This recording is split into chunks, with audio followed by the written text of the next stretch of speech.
ধন্যবাদ সবাইকে। ভালো খেলেছে,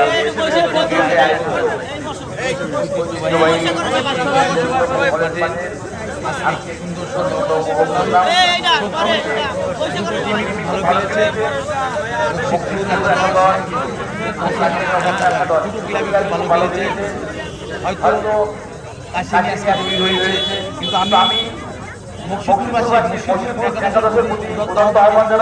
আগামী দিনে আজকের মতো আরো সুন্দর খেলে আপনারা বিজয়ী হবেন। আসলে জয় পরাজয় নয়, আজকে আমরা অংশগ্রহণ করেছি, এটাই আমাদের বড় পরিচয়। আমি বিশ্বাস করি আজকে এখানে অসংখ্য মানুষ এসেছেন, সবাই কিন্তু আজকে খুব সুন্দর এবং ধৈর্য সহকারে আজকের এই খেলা উপভোগ করেছেন।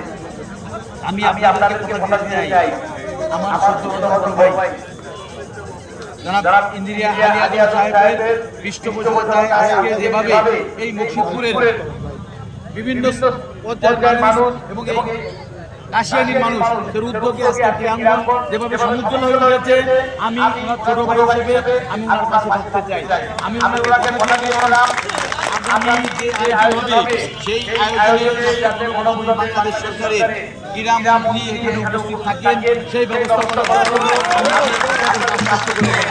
কারণ এই কারণে আমি আপনাদেরকে অগ্রিম বললাম, বর্তমান যে মাননীয়